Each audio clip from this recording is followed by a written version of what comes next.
so I don't forget. Thank you for being here.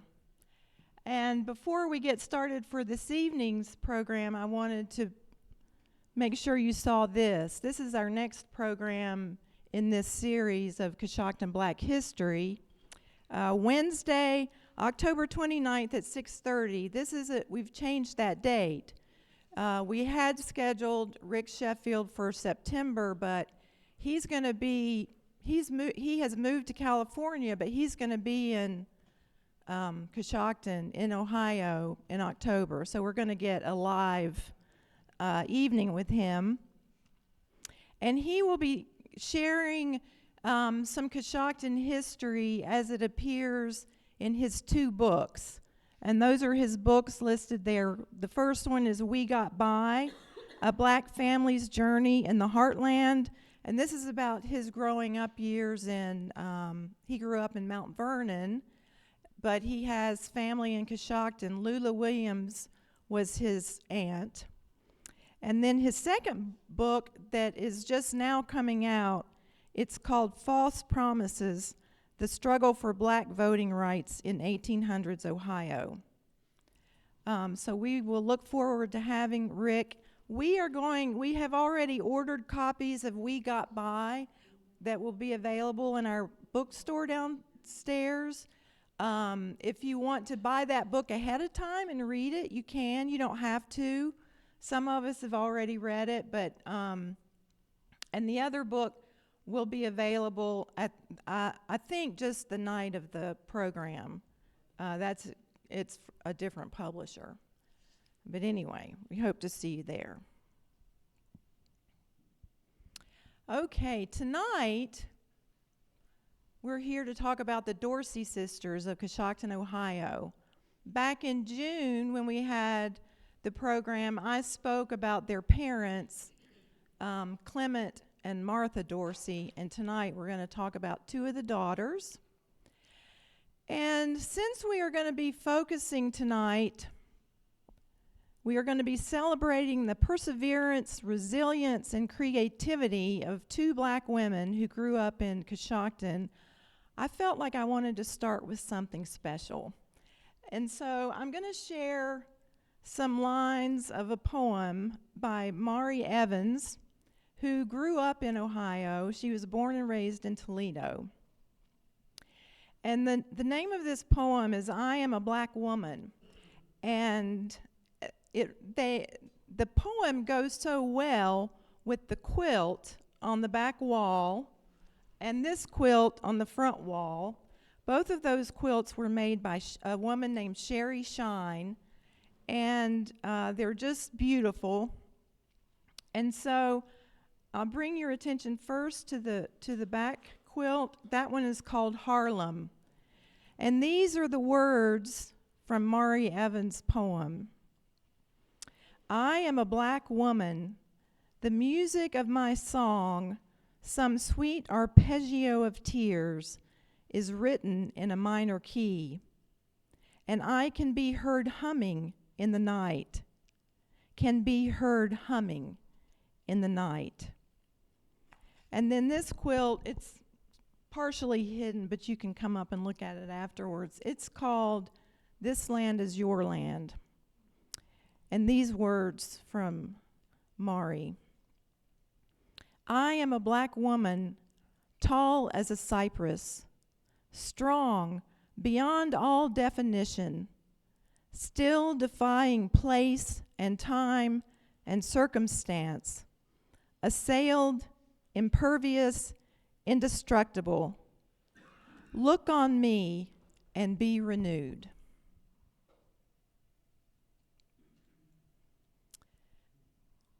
And now we have another poet. We have sort of a literary theme tonight. So this young poet has inspired me. She read a poem at the inauguration in 2020. Her poem is called The Hill We Climb.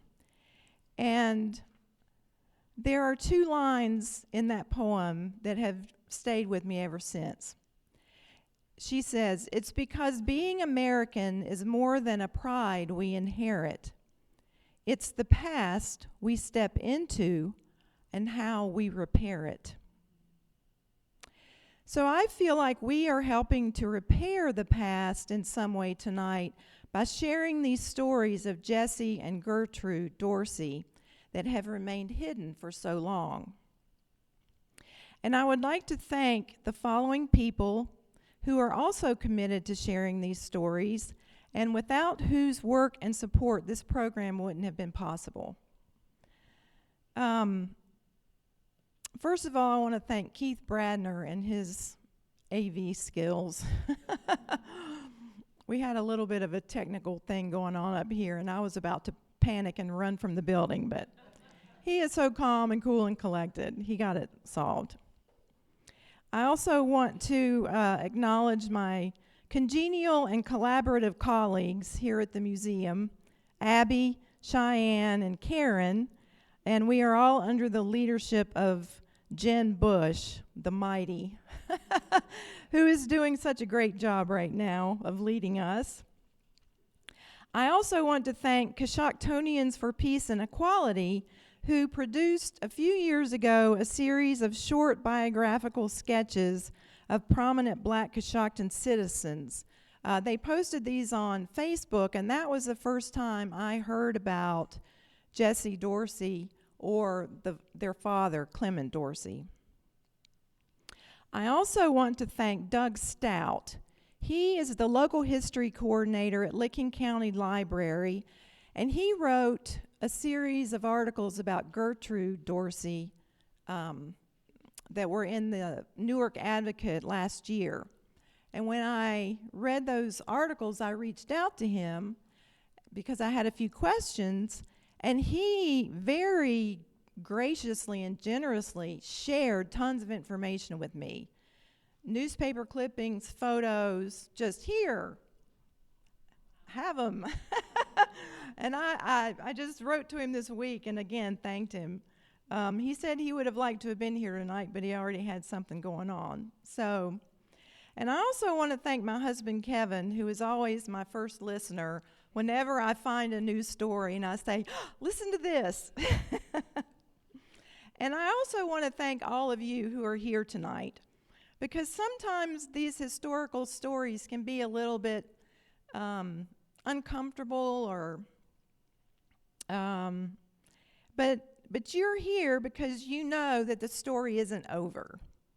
You know that we have the power to step into the past and repair it, and even though it might be uncomfortable sometimes, there's something enlivening, freeing, uplifting about encountering the truth with humility and honesty, grounded in reality.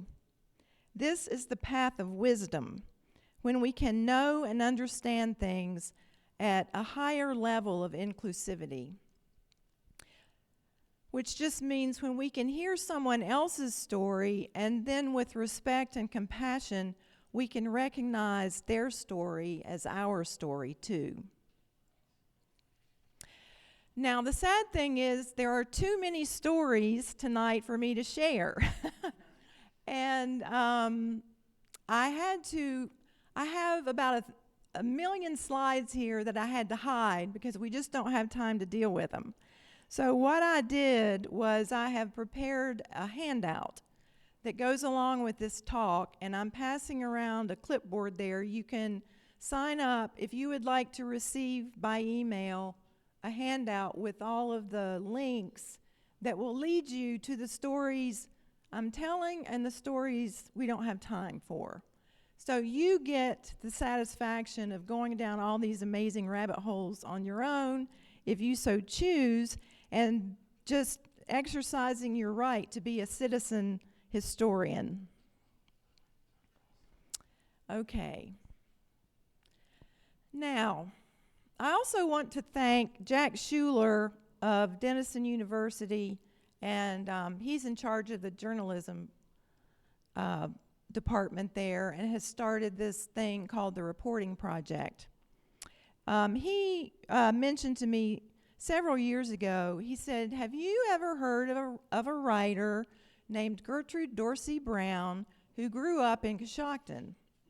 I had never heard of her. But I asked around I was still at the library then, and I asked the ladies in my senior center book club, one of whom was Lula Williams. None of them had ever heard of her. Nobody in coffee club, nobody at the library. Within a few years later, this article came out in the Newark Advocate. And the article is called Black History Month, Book Club Discovers Newark Author Gertrude Dorsey Brown. This article appeared February 21st, 2021. And it was written by two students from Denison, Sarah Barney and Smelanda Jean-Baptiste, who were in the journalism department. And the story is that in the summer of 2017, a group of women stumbled upon a bit of mystery as they gathered in Licking County Library for their weekly book club meeting. They were there to discuss a story, a witty romance titled An Equation by Gertrude Dorsey Brown, originally published in 1902. The biographical information on her was sparse, tucked into the last pages of the anthology of stories by African American women writers they were reading. A short entry noted, though, that she was from Newark, Ohio. This sparked excitement and curiosity. Brown's life was unknown by any in the room, and soon they would discover by most in Licking County. So this is when all of this sort of came to light, the Dorsey family. And Doug Stout told me the other day, so these women in this book group found Gertrude's grave. She's buried in Cedar Hill Cemetery in Newark, and she's buried there with her husband, but there was no headstone. So the Licking County Historical Society has raised money to purchase a stone for her. It hasn't been installed yet, but it will be soon. So that's how I first heard about the Dorseys. Now, in the program, the previous program in June, I shared this slide, and this is we're backtracking a little bit, but just to establish that their father, Clement Dorsey, arrived in Coshocton on December 1st, 1868, with $48 to his name, and he opened a barbershop on 4th and Main. Now, one of the things that's going to be on this handout is some really good websites about the history of African American barbering, and especially in Ohio. But I just want to say this evening that the barber was and remains a respected public figure in the black community. African American barbershops have continued to serve as a community meeting place and refuge, and have played important roles in civil rights as well in other social, political, economic, and cultural movements. So that is just saying that, and we kind of discovered that last time anyway, that Clement was a well-respected man here in Coshocton. Soon after he came here, he married Martha Johnson Lucas on October 14th, 1869. Martha had one daughter, Dora, from a previous marriage. She was a widow. And she and Clement had 4 children who survived to adulthood: Effie, Isaac, Jessie, and Gertrude. And they lost 2 baby boys in infancy. So their daughter Jessie was born March 31st, 1874, and she was their 4th child. This is the house where they lived here in Coshocton, 538 East Locust Street. And when Jessie was a teenager, she wrote a letter. Well, actually, first, in 1886, Mrs. Dorsey, Martha, was baptized into the Seventh-day Adventist Church. She and her daughters and one other woman were the only Adventists in Coshocton. In a letter sent to the youth's instructor in 1889, 15-year-old Jessie wrote, "We have a Sabbath school of 4 members. Mama is superintendent, I am secretary, Gertie is treasurer, and Effie pianist, as we have no organ. We are the only Adventists in this county."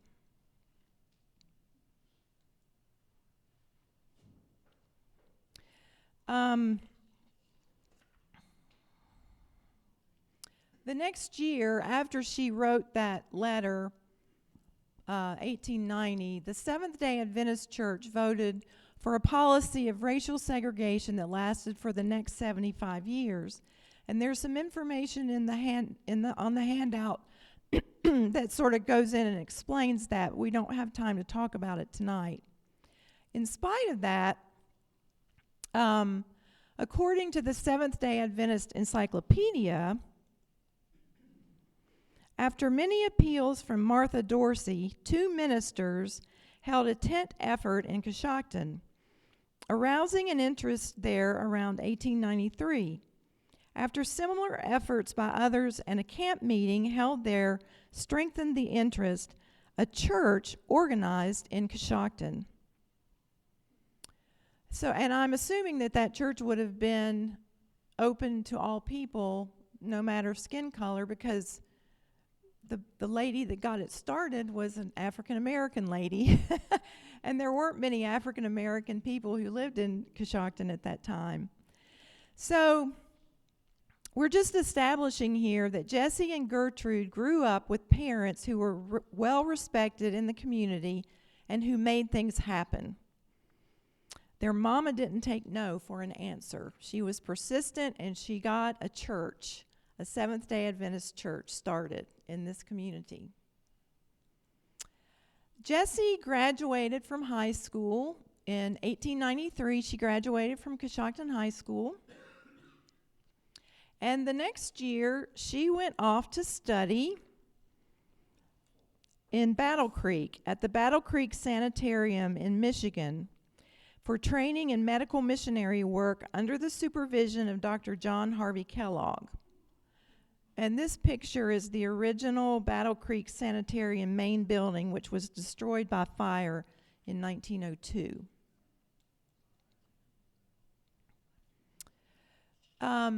This sanitarium was one of the few integrated medical training facilities in the nation.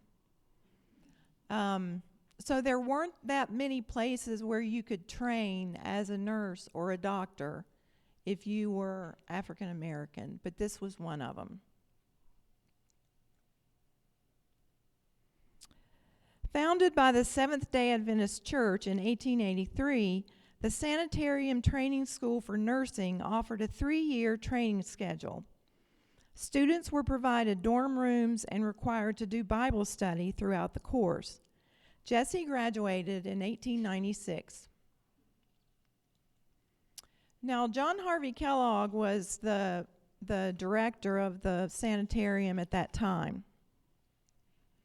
And there's a really good article that's in your handout that's called "How Battle Creek Produced One of the Army's First Black Nurses." It's a really interesting article that we don't have time to go into right now, except to say, just to point out that this is a quote: "Kellogg had an odd relationship with the black community," says Brian C. Wilson, author of Dr. John Harvey Kellogg and the Religion of Biologic Living.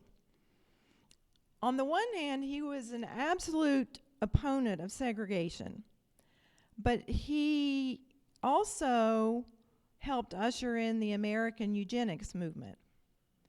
He and his wife fostered a lot of children, around 40 children, I think, and some of those children were Latino and black. But he also shared a lot of the negative stereotypes and prejudice that other people in that time period had. So it was a mixed bag.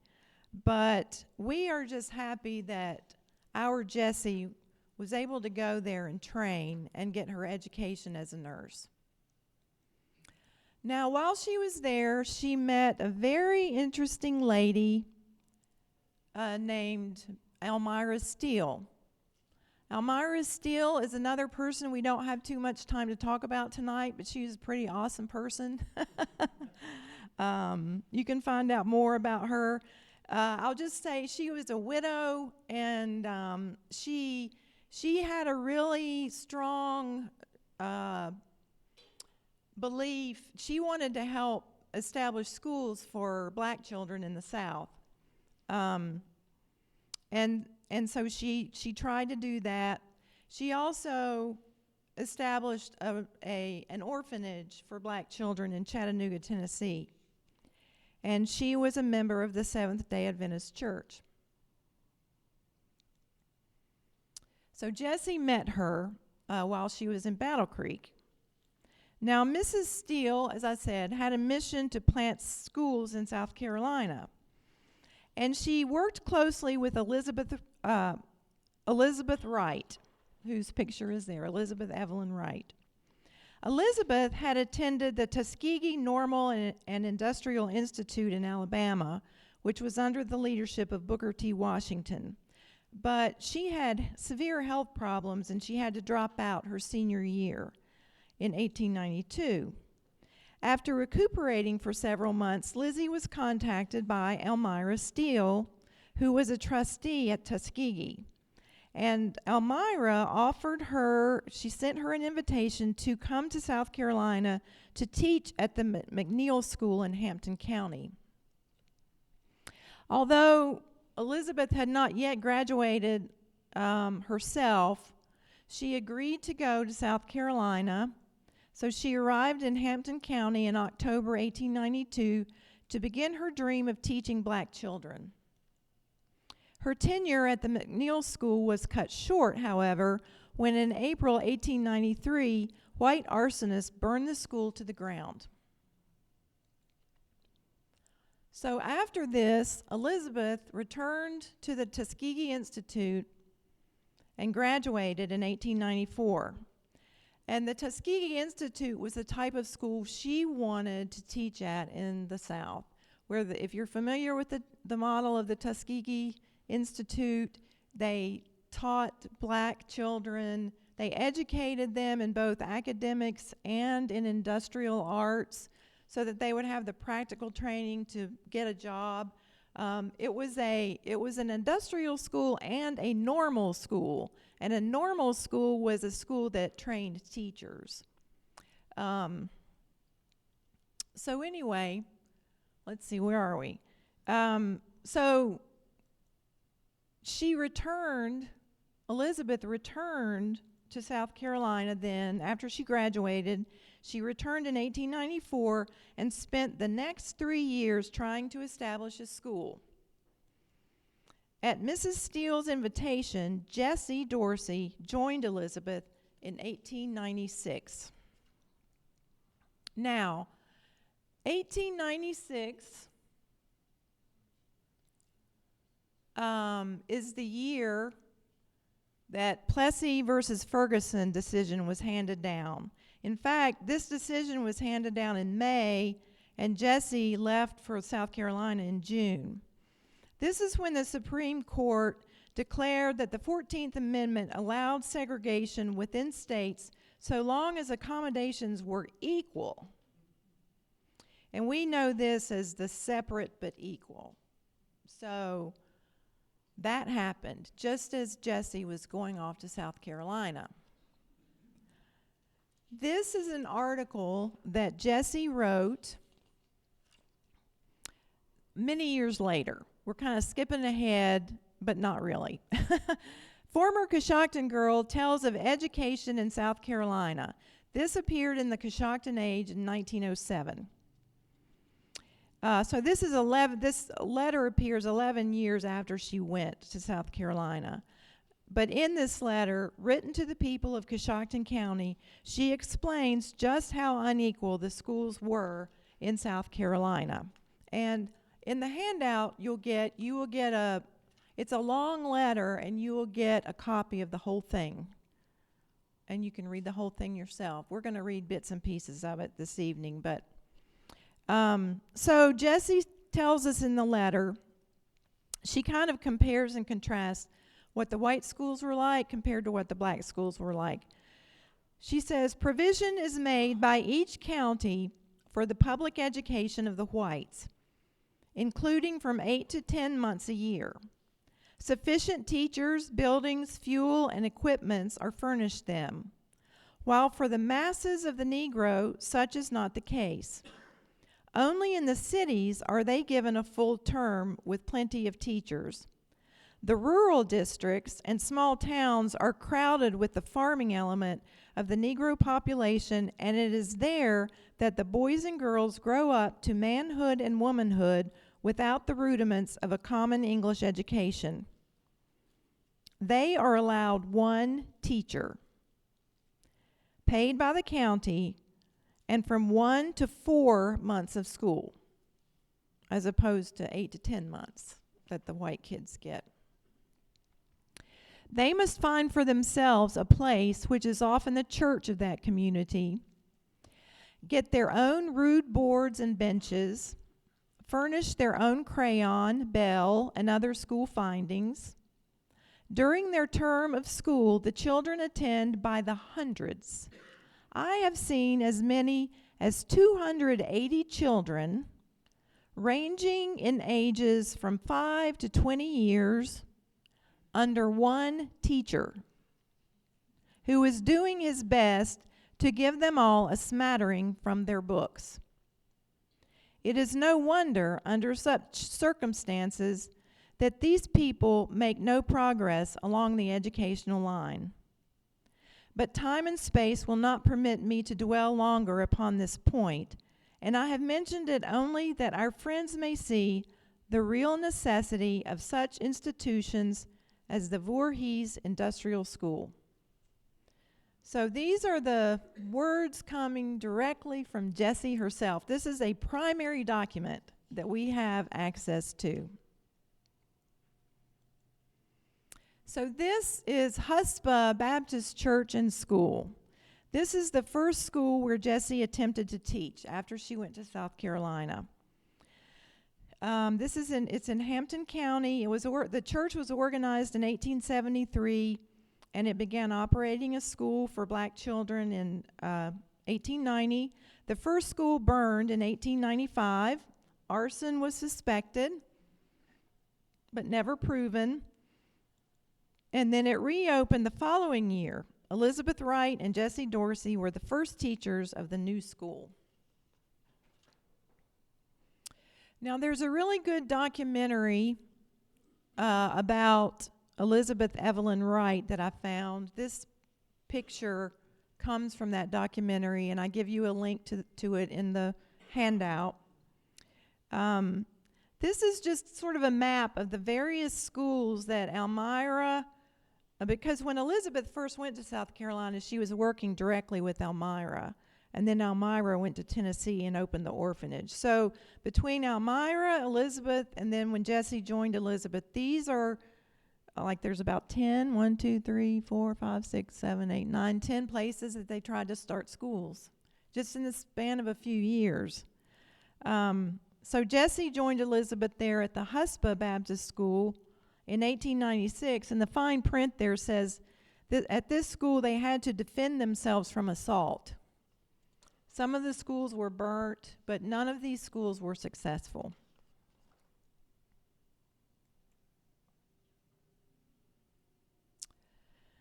Okay, of their early days in South Carolina, Dorsey wrote, and this is continuing from that letter, just imagine, okay, all of us here, imagine, we are imagining, if you can, 2 young women, Jessie was 22, 2 young women, miles from home and friends,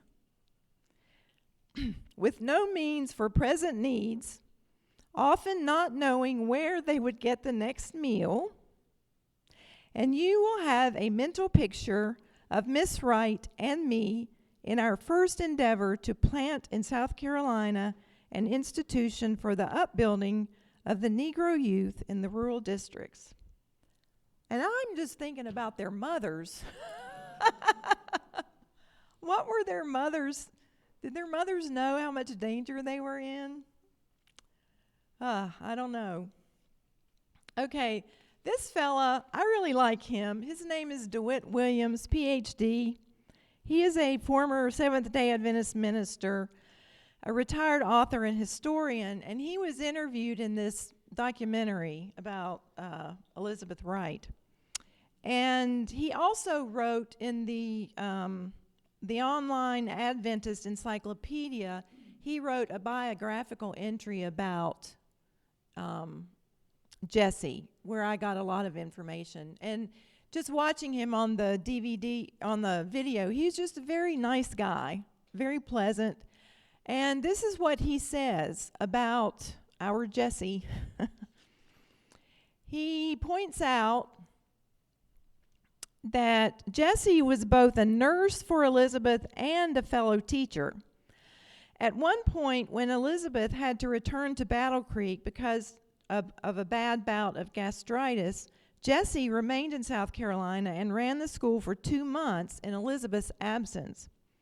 They were also really good friends. And then he goes on to say, the two women traveled throughout South Carolina seeking the right place for the school, praying and encouraging each other.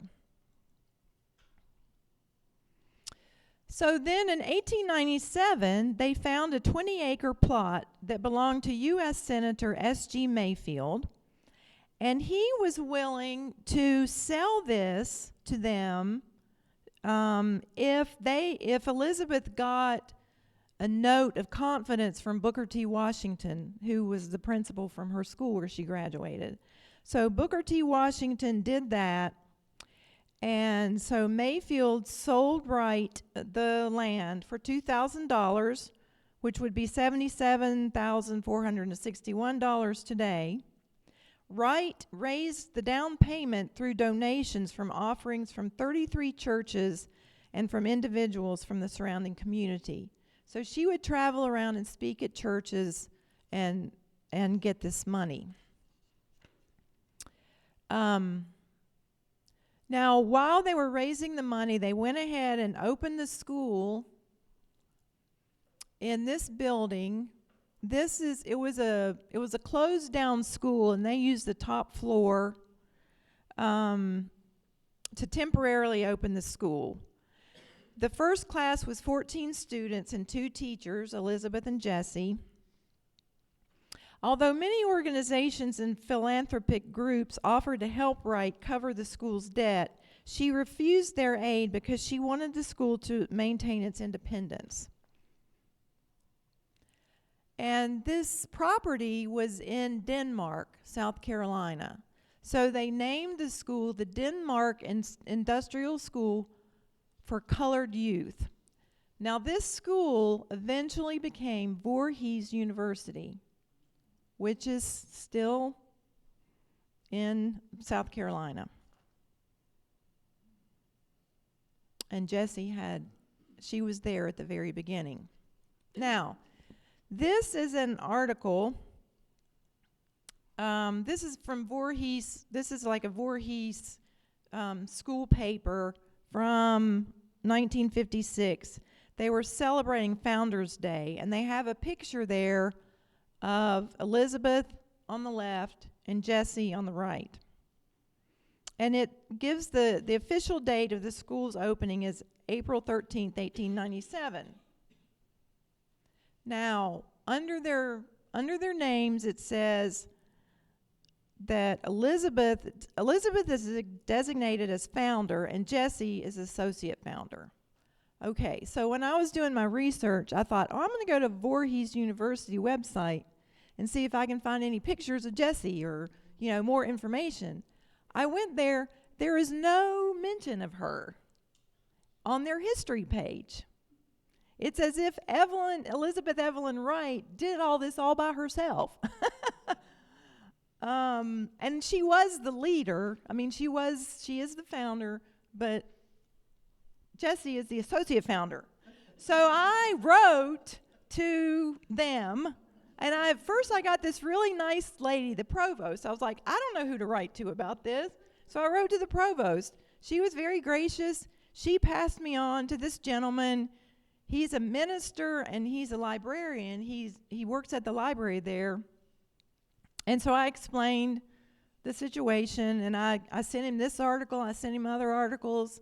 Sometimes she's talked about as the vice principal of the school. Anyway, he said he would look into it. And he wasn't really very nice, but I don't know. And so I keep going back and checking, and they haven't added her to the history page yet. So we might have to have a letter writing campaign at some point. I don't know. We'll see about that. But I just wanted to point that out. Okay, now, Jessie, for her part, wrote several letters to the Adventist members asking for help, and she made trips north where she spoke at camp meetings about their project, and she generated donations of money, clothing, books, and other things necessary for the school. And this is a letter that she wrote to the people in her home conference of Ohio. She says, the donation appropriated at the camp meeting was used to purchase lumber and nails for desks, blackboards, and other expenses.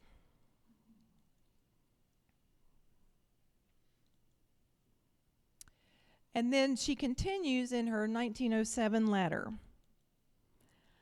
Miss Wright knew that 20 acres were not enough land to accommodate the work she had in mind, and she was constantly looking about for a more ideal situation.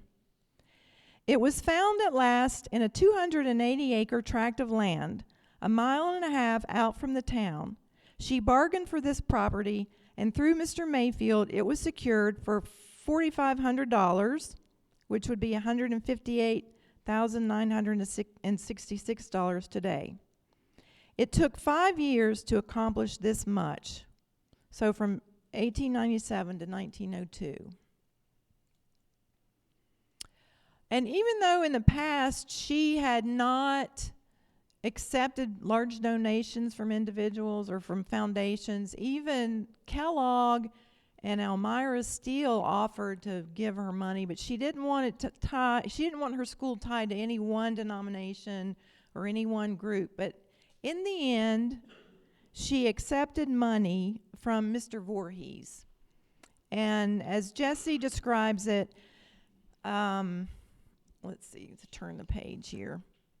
Miss Wright made several trips to New England and the Middle States on behalf of the school, and many benevolent persons became interested in what she was doing and gave of their means to help carry on the work. It was upon one of these business trips to New Jersey that Miss Wright succeeded in interesting Mr. Ralph Voorhees, who through her efforts appropriated the money for the purchase of the 280-acre tract, and for whom the school was afterward named. And on the handout, I've got a link to Ralph and Elizabeth Voorhees. They were very interesting people, very generous people, and you can find out more about them on your own time. So the 280-acre property had 2 shacks and an old rundown mansion on it that they turned into classrooms. But it took time. The students cooked, cleaned, and farmed, just like at Tuskegee. And this is an article from the Coshocton Tribune, 1902, which describes a fire that happened at the school. But that they didn't mention that. I haven't seen that mentioned anywhere else. But anyway, in 1902, part of the school burned down, and people had to escape. And I don't know. It doesn't say if it was arson or just a accidental fire. But Jessie wrote later, a marked progress has favored the school during the time since 1902, 5 years ago. We're going back to her letter of 1907 here. 6 large buildings, some frame, others of brick, Several smaller ones for teachers, cottages, and a large barn are to be seen on our campus. The farm is well stocked with mules, horses, cows, pigs, and poultry. We have a fine artesian well in which we hope in course of time to supply the place with water. 94 acres of adjoining land were added last year. These things are all free of debt, but it costs a great effort to keep out of debt with heavy interests. And here is a picture of the school, or one of the buildings on the school. This is circa 1910. So that is quite a huge accomplishment that these young women did. Now, a sad thing. In June 1906, Elizabeth had married Martin Menifee. In the months following her marriage, she became ill. She just always had ongoing intestinal issues. She became ill again, suffering from intestinal issues. She traveled to Battle Creek, Michigan for surgery and later died in the hospital on December 14th, 1906. So she was only married 6 months, and she was only 34 when she passed away. And she is buried in the Memorial Garden on the Voorhees College campus. I have skipped over a good bit of the letter, but it's, like I say, it's on the handout, and the letter tells more details about the school in those early days. So you can look forward to seeing that. So Jessie remained at Voorhees as principal until a newly appointed principal, Gabriel Miller, arrived in the summer of 1907. Subsequently, after devoting close to 11 years to the school, Jessie left South Carolina to engage in missionary work in Washington, D.C. and Pittsburgh, Pennsylvania. In 1949, a small infirmary at Voorhees was built in Dorsey's honor and named and dedicated as the Jessie C. Dorsey Green Infirmary. Now, when I went to their website, I don't think that building is there anymore, and there's, like I say, there's no mention of it, but she was honored for her work there. Now, Jessie married, in 1909, she married William Hawkins Green, a much respected lawyer and recently ordained minister of the Seventh-day Adventist Church. And they moved to Detroit in 1912, building up what became known as the Hartford Avenue Church. And in this picture, that's Jessie, the second row, the women standing there. She's the second one on the left. In 1918, her husband became the first African American elected to head the North American Negro Department. So this was a really important job, and he traveled a lot. But Jessie and the family stayed there in Detroit, where Jessie continued to do mission work and raised their two daughters, Mildred and Inez. Her husband died suddenly in 1928. And from there, Jessie left Detroit, took her daughters to Huntsville, Alabama, where she became a member of the teaching staff of Oakwood Junior College, a Seventh-day Adventist institution, which is now Oakwood University. And then from there, she moved back to Ohio. In 1932, she and her daughters moved to Newark, and again later that year to Wilberforce, Ohio.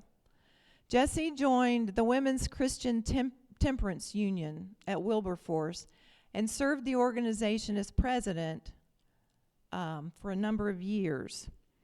Now, the WCTU got its start in Ohio, Hillsboro, Ohio, 1873, and they had their first national convention in Cleveland, Ohio, in 1874, which was the year Jessie was born.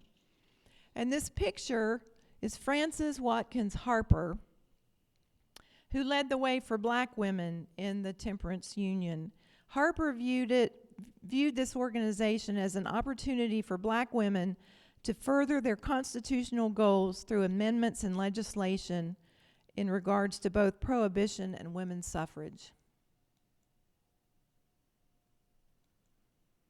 In November 1960, Jessie was honored by the Wilberforce chapter of the Links Incorporated. They named her Woman of the Year. At her 90th birthday party in April 1964, she attributed her good health to a vegetarian diet, the quiet life, is in parentheses, I mean, quotation marks. I'm not sure how quiet her life really was. Her kind friends and neighbors, and the blessings of God.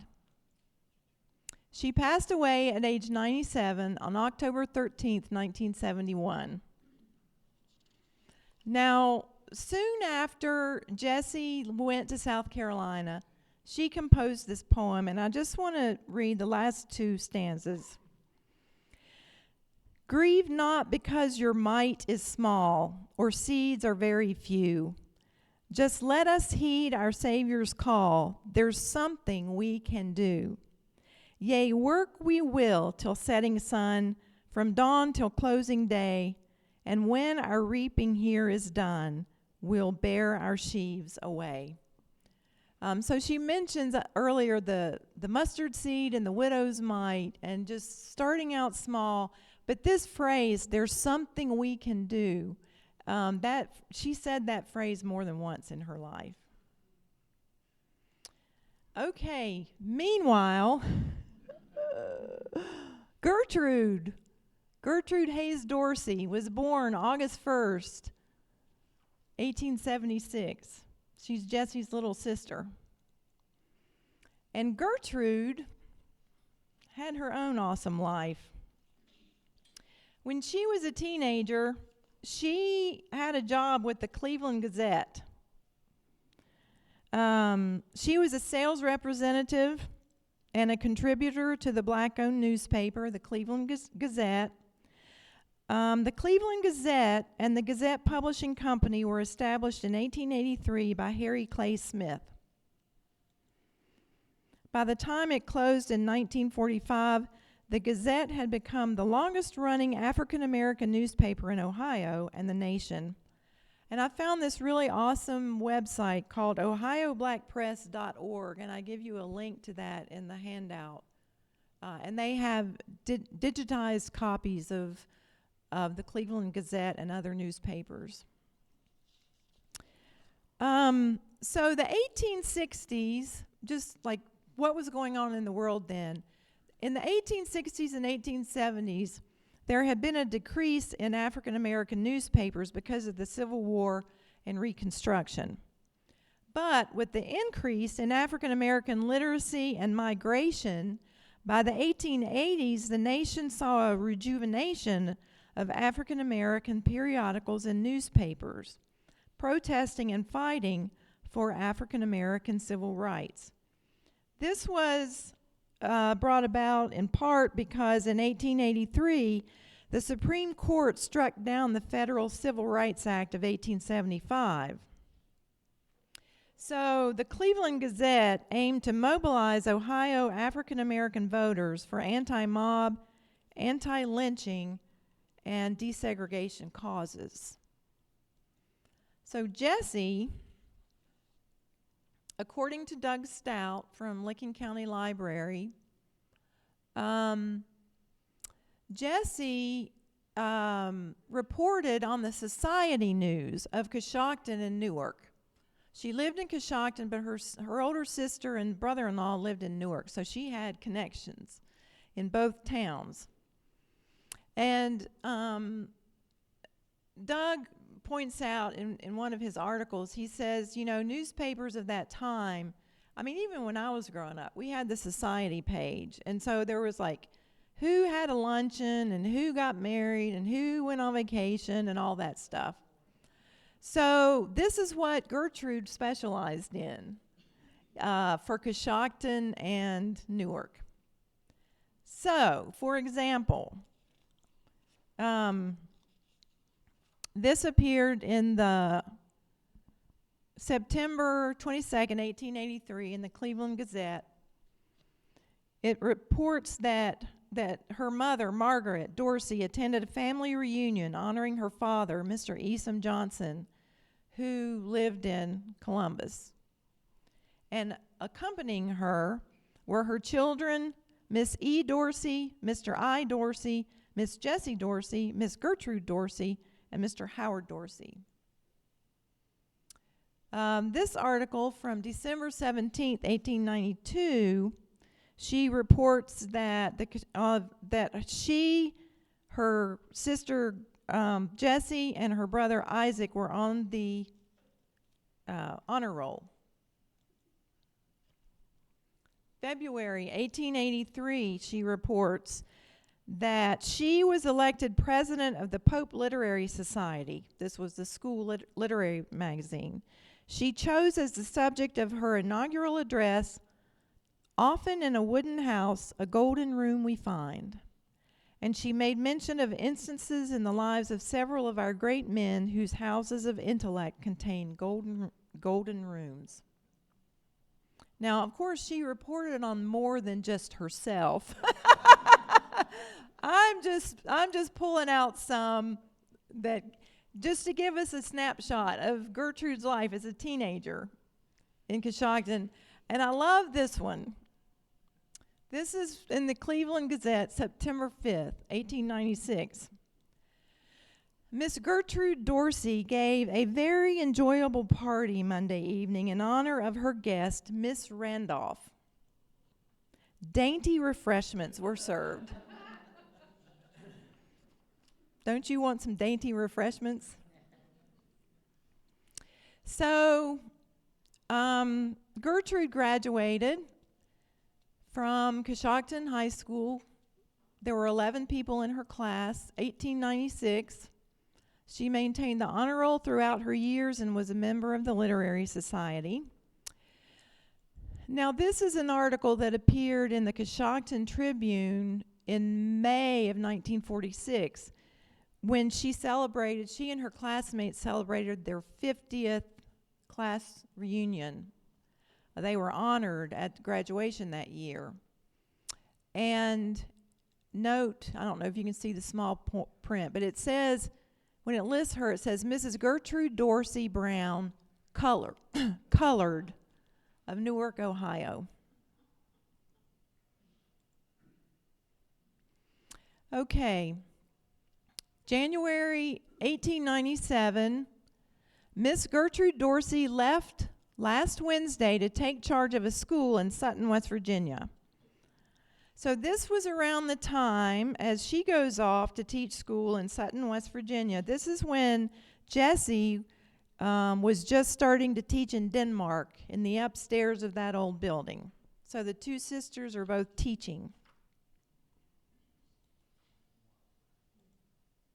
Okay. By the 1900 census, Gertrude was back in Ohio, living in Newark on Buckingham Street with her sister Dora and her brother-in-law Daniel. Her occupation is listed as teacher, but we know that she was also a sales and distribution agent for the Colored American magazine that was published in Boston. The magazine was the first monthly publication in the U.S. that covered African American culture. It was in business from May 1900 to November 1909 and had a peak circulation of 17,000. This is a picture of the offices when it was in Boston. This is from the website, and so on your handout is a link to their website, the Colored American magazine website, and on the website they have digital copies of the magazines that you can download and read. And this is what they say on the website about the magazine. It served a vital role in promoting the development of African American literature, protesting injustice, and contesting dominant representations of African American culture and history. Especially in its early years, the periodical was committed to the development of Black literary culture through the publication of poetry, fiction, and book reviews. They also foregrounded Black women's issues in the early years, and this magazine paved the way for other well-known magazines like the NAACP's Crisis Journal, which was founded in 1910, and Ebony magazine, founded in 1945. So on their website is this, you can see this issue.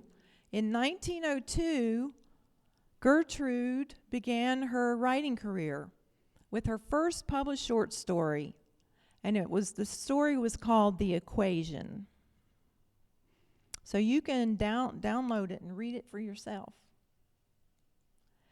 Now, this lady, Pauline Hopkins, worked for the magazine, and she would have likely had an influence on Gertrude.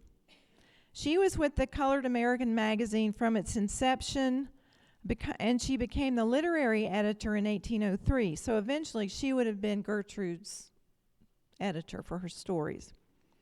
She also served as a member of the board of directors, a shareholder, and a creditor of the magazine. Among other things, she wrote a regular column called, it was 2 series. One was Famous Women of the Negro Race, and the other one was Famous Men of the Negro Race. And it just, this is one of the things the magazine tried to do, was like putting out there these awesome people that were doing awesome things. And this magazine, even though it was mostly subscribed to by Black people, there were white people that also subscribed to it. Now, in that issue that you can see, that 1902 issue, and on the handout I have a link to that specific issue, Pauline wrote an article called Club Life Among Colored Women. Now, if you were here for our program in June, when Lucy talked about Lula Williams belonged to a lot of clubs. And we'll find out here in a minute, Gertrude Dorsey Brown belonged to a lot of clubs. And I don't know how many clubs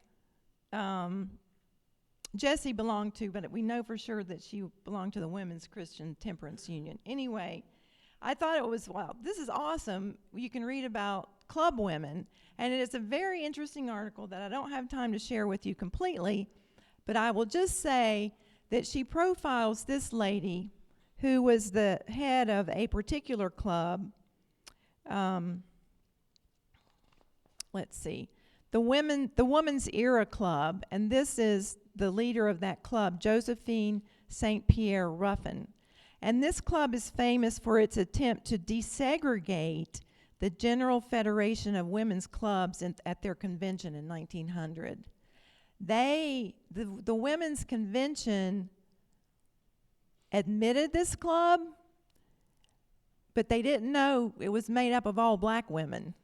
And so then they were like, oh, okay, we're going to change that. So, but you can read about that. It's very interesting. Okay, so Gertrude had her first story published in 1902, and she got married in 1903. And she got married, this is another sister that lived in Newark. And she was married in her sister's house. And the write-up tells us that it was 263 North 10th Street, Newark.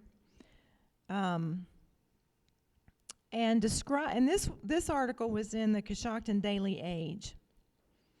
And it says that this wedding was the most prominent social affair which has taken place in colored society circles in Newark this season. The ceremony was performed by Reverend D.M. Guy, and it took place in the parlors, which had been most handsomely decorated with roses and sweet peas, the former being the class flower of the groom and the latter of the bride. So I found a beautiful bouquet of sweet peas and roses in honor of Gertrude. And then the article goes on to describe their reception, and it mentioned the Warden Hotel. Their reception was not at the Warden Hotel, but the man who was the second waiter at the Warden Hotel oversaw their reception. And so, and it says that they got a lot of nice gifts from the class that she graduated from, and she wore a white lawn wedding dress, which we have several white lawn dresses in our collection down in the basement. So they had a beautiful wedding. I didn't mention her husband. His name, they both have the same middle name, Hayes. His first name is Orlando. But I think he went by the name Hayes. Okay, so during the early years of marriage, from 1905 to 1907, Gertrude wrote most of the short stories for which she is known. The short stories Scrambled Eggs, The Better Looking, were published in 1905, and then A Case of Measure for Measure was published in 1906. In 1907, The Voice of Rich Pudding and Blood Monies for La Piété were published. And all of these were published in the Colored American magazine. Her main characters, this is pointed out in one of Doug Stout's articles. He says, her main characters in the stories were often white people who, through a twist of fate, were suddenly confronted with social issues that faced their black counterparts in the early 1900s.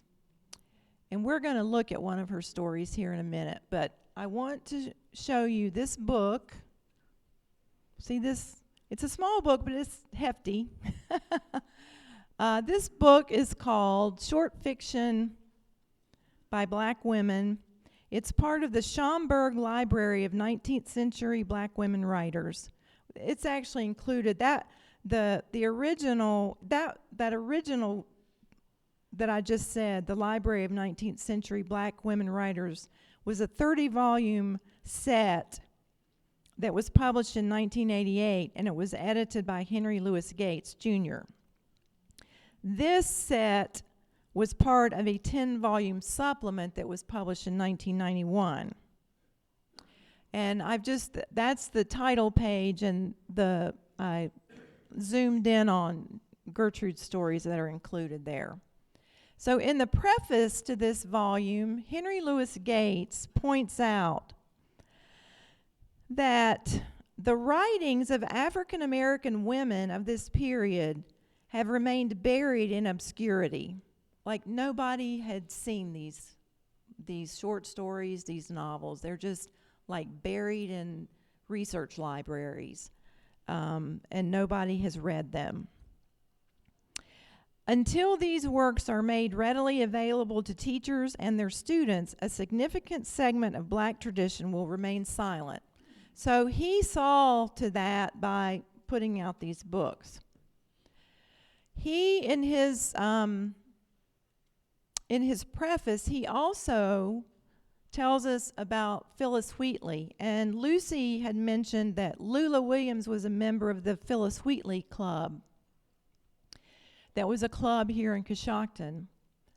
The birth of the African American literary tradition occurred in 1773 when Phyllis Wheatley published a book of poetry called Poems on Various Subjects, Religious and Moral. In order to get her book of poems published, she had to meet in front of a panel of 18 prominent dudes in Boston who tested her. They interrogated her to find out if she really wrote these poems. because they didn't think someone like her could write such beautiful poetry. But she passed the test, and her poems were published.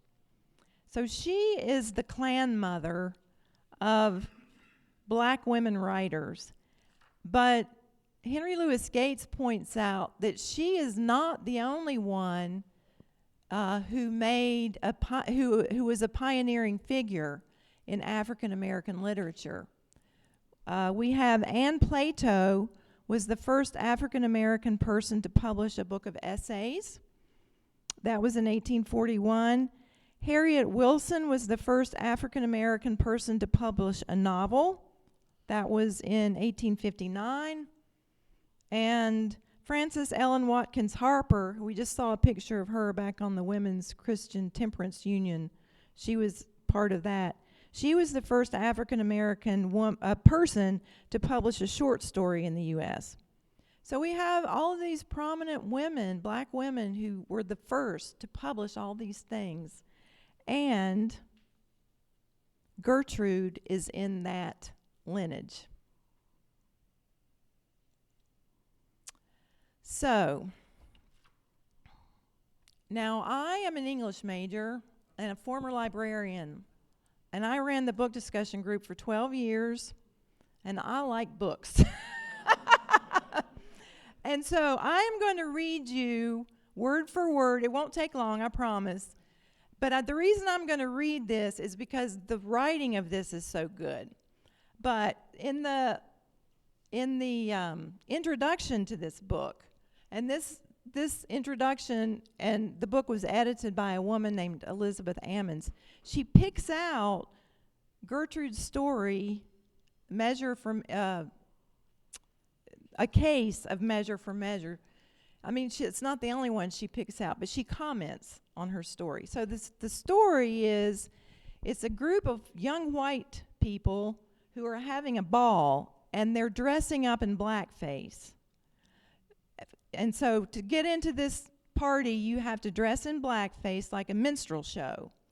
And so what happens is, it's a long story short, and it is like a Shakespearean thing where people are pretending to be people they're not, and people in disguises, and all this hijinks happens. But what happens is these white kids have blacked their faces, and after the party, it doesn't wash off. So they have to get on the train, and they have to ride in the Jim Crow section. And some of the boys get accused of a crime, and they're facing a possible lynching. And this is what Gertrude does. She flips the script on us in an amazing way. And so the other thing that she does is she refers to Thomas Dixon's 1905 racist bestseller, The Klansman. If you've ever heard of that book, it was made into a movie in 1915 called The Birth of a Nation. And that movie, The Birth of the Nation, is what really boosted membership in the KKK in the 1920s. And Gertrude takes on this guy, Thomas Dixon. Okay, so this is what the editor has to say about her writing. Referring explicitly to Thomas Dixon's 1905 racist bestseller, The Klansman, which in 1915 would be turned into the critically acclaimed racist film Birth of a Nation, Gertrude Dorsey Brown, in A Case of Measure for Measure, plays with form and invokes Shakespeare. Brown's rewrite of Shakespeare and rebuttal to Dixon is anything but lighthearted.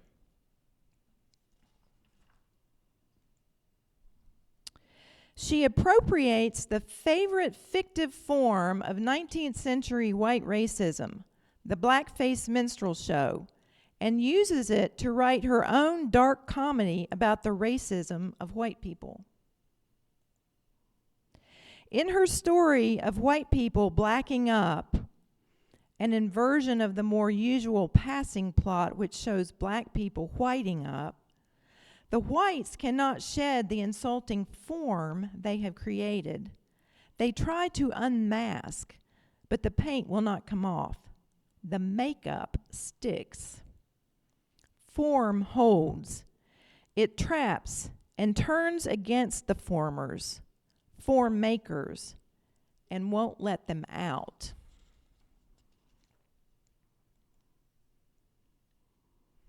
As a metaphor for how racist form, visual or narrative, deforms its makers, and even more important, as a demonstration of the black woman writer's adept reversal of racist form onto itself, a case of measure for measure, itself measured out originally over 6 issues of the Colored American, making it the longest serialization of any in this book, hints at both the powerful anger and the creative release that Gertrude Dorsey Brown could tap as a black woman writing.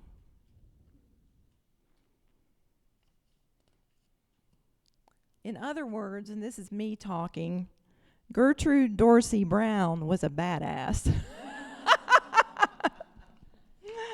She had command of her pen. She's also included in this book. These are both available through an interlibrary loan in our library system. You have to ask Mike for them.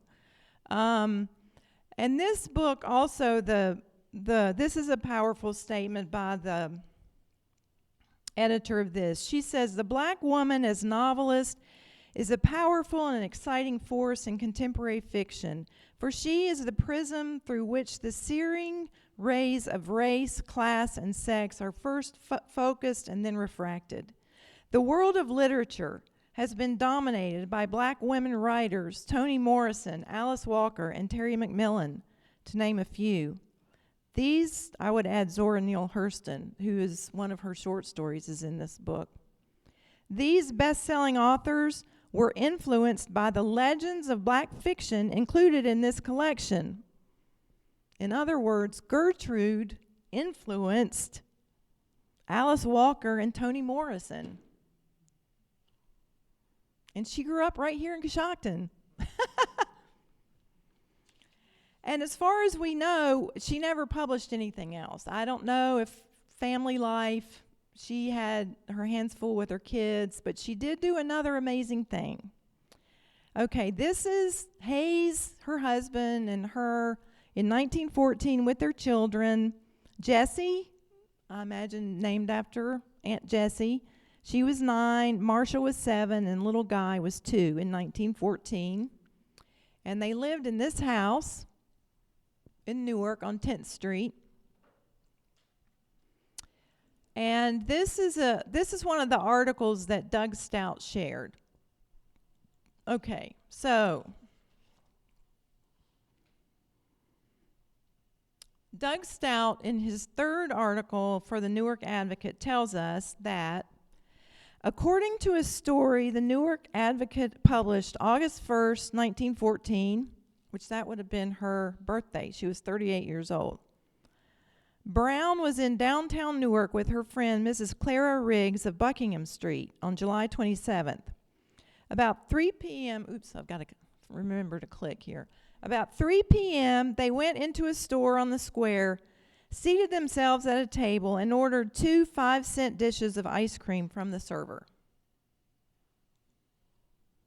The server told the pair that the owner of the store had instructed her that since they were black, she could not serve them unless they paid double the price for the ice cream. And Doug Stout says it wasn't just the money, of course, it was the principle of the thing. They refused to be discriminated against and left the business. But that wasn't the last they heard of them. Because on July 31st, 1914, Brown sued, seeking damages of $500 for public shame and humiliation. The case was thrown out, stating the legislation against discrimination only applied to places defined as restaurants. Under the law, this business was classified as an ice cream parlor, so the statutes didn't apply. There's always a loophole. She may have lost her case, says Doug Stout, but she made her point.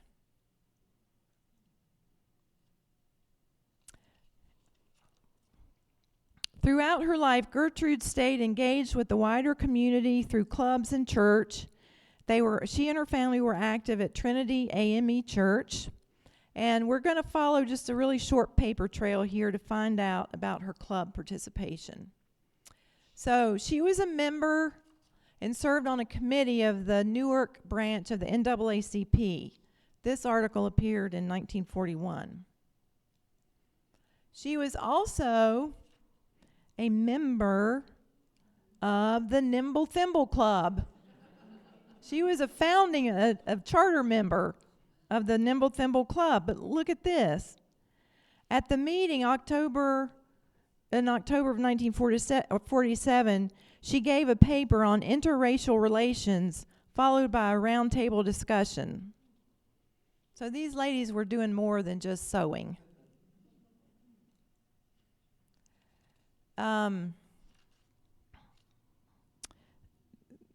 This is another notice for the Nimble Thimble Club, at which Mrs. Gertrude Brown will tell of the National Convention of Colored Women in New York, which I assume that she attended. And then she was also a member of this club, the Colonel Charles Young Women's Relief Corps. And these are from 1948 and 1956. I was trying to find out what the Colonel Charles Young Women's Relief Corps was. I didn't find any reference to the club itself, but I found that Charles Young had an amazing military career. And in 2022, in recognition of his exemplary service and the barriers he faced due to racism, he was posthumously promoted to Brigadier General, and a promotion ceremony was held in his honor at the U.S. Military Academy at West Point. And when I say he had an amazing career, it was he was like the first one to do this, the first one to do that. And he should have been promoted to a Brigadier General during his lifetime. Instead, he was forced to retire early, they said, because of his high blood pressure. But it was really because they didn't think white soldiers would serve under him in World War I. But he became a brigadier general in 2022, and I've got information about him in the handout, but I mentioned him a little bit more here because there is a national monument to him in Wilberforce, Ohio. He taught at Wilberforce University for a while. And so you can look that up.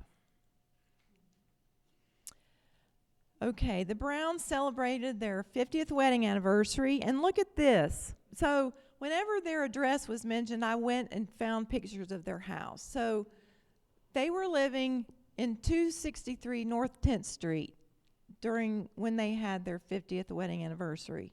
And we just saw that house a minute ago. That's the house they were married in, that her sister lived in. And here's a picture of them that Doug shared with me.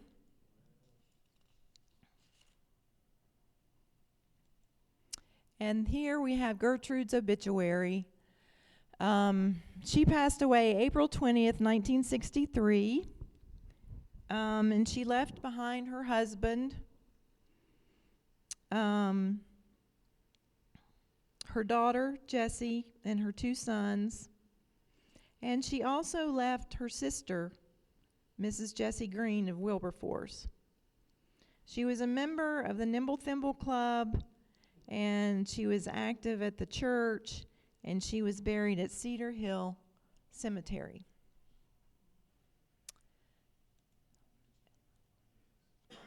They didn't mention her writings. And that the article that I shared at the very beginning that I think one of the women in that article talks about that. Like, by the end of her life, she's known for her children and her church work and her clubs. She's getting her identity from, the people that she serves, but she didn't have that acknowledgement of her writing career there.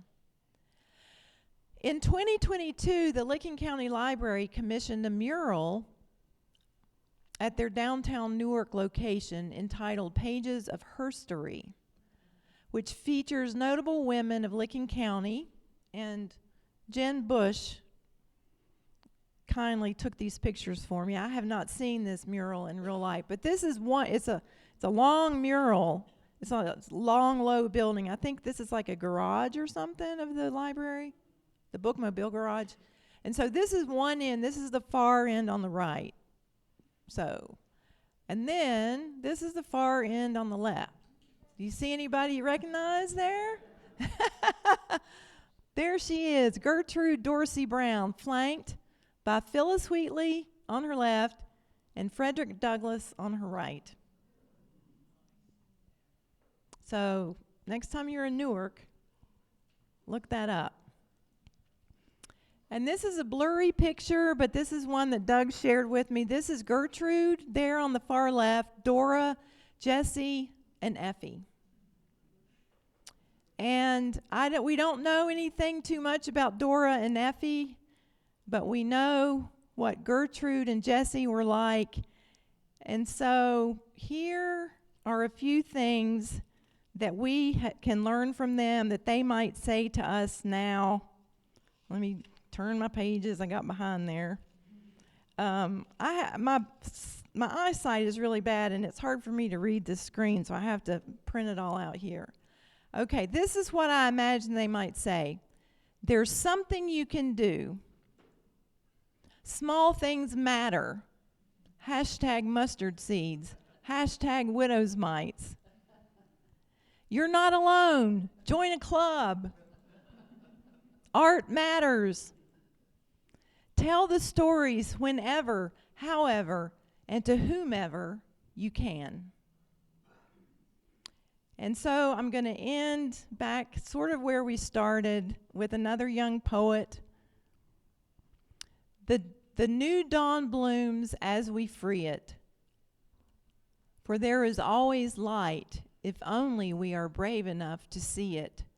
If only we are brave enough to be it. And so she definitely is in that same lineage with Gertrude and with Jessie. Jessie also was a poet. So, thank you so much for hanging in there with me.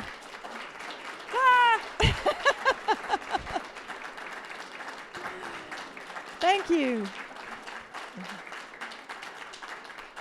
Do you have any questions? Did you draw that? No, I did not. I stole that from a website, but I noted it in the handout. I just thought it was so irresistible. Okay. Oh. How long did it take you to do all that research? I don't know. A long time, but it's not research, it's my life. I'm always researching somebody. Okay, well, thank you so much for coming, and be sure and mark your calendars for October 29th when, and we'll be letting you know about this when Rick Sheffield will be with us.